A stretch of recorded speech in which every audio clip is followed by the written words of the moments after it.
महाराष्ट्राचे उपमुख्यमंत्री आणि लोकप्रिय नेते सन्माननीय अजितदादा पवार यांचं आज सकाळी धक्कादायक आणि दुःखद असं निधन झालेलं आहे। हे शब्द ऐकले तरी आपला स्वतःचाच विश्वास बसत नाही, अशा प्रकारची घटना आहे।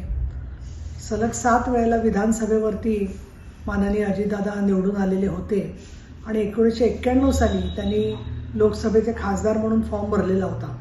1991 साली त्यांनी ज्याला फॉर्म भरला त्यावेळेपासून ते आत्तापर्यंत इतकी वर्ष, म्हणजे जवळजवळ 30-35 वर्षाचा माझा त्यांचा परिचय होता। अनेक गोष्टींचा अभ्यास त्यांचा होता।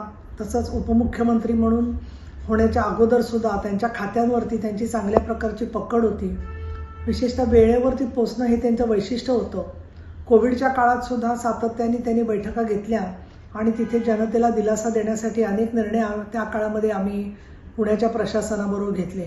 त्याचबरोबर मला अगदी खास उल्लेख करायला पाहिजे की शाश्वत विकास उद्दिष्ट याच्यासाठी निधी फक्त पुणे जिल्ह्यात राखीव न ठेवता महाराष्ट्रभर राखीव ठेवावा, अशा प्रकारची त्यांना आम्ही सूचना केल्यावर तसा विचार करून त्याप्रमाणे त्यांनी तशी तरतूद केलेली होती।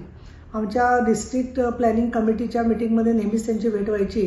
तशीच मी विधान परिषदेचे उपसभापती झाले 19 मध्ये, तेव्हापासून आत्तापर्यंत 7 वर्ष प्रत्येक बिझनेस ॲडव्हायझरी कमिटीला किंवा अन्य बैठकांना माननीय अजितदादा व्यासपीठावर असायचे, आम्ही बरोबर काम केलेलं आहे।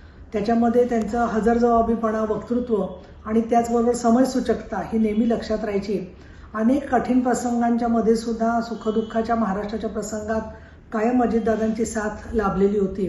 त्यांच्या दुःखद निधनामुळे फक्त पुणे जिल्ह्याचं नव्हे तर महाराष्ट्रातलं सहकार क्षेत्र, शेती क्षेत्र आणि अनेक विकासाच्या विषयांच्यामध्ये फार मोठी आपली हानी झालेली आहे। अनपेक्षित अशा या धक्क्यामुळे त्यांचे कुटुंबीय, त्याचबरोबर सगळे आम्ही कार्यकर्ते, पदाधिकारी, सर्व पक्षांचे लोक हे खूप अजूनही धक्क्यामध्ये आहोत। सावरणं फार अवघड होतं आहे। त्यांना मी शिवसेनेच्या वतीने आणि विधान परिषदेचे उपसभापती या नात्याने श्रद्धांजली व्यक्त करते। आणि ते एक उत्तम संसदपटू होते। त्याचबरोबर आमच्या सभागृहात, विधान परिषदेतील त्यांचं फार मोठं योगदान राहिलेलं आहे। त्याबद्दल त्यांची आठवण आमच्या मनामध्ये कायम राहील आणि त्यांच्या कुटुंबियांना आणि सर्वांनाच हे दुःख सहन करण्याची शक्ती ईश्वर देवो, अशा प्रकारची अपेक्षा मी व्यक्त करते।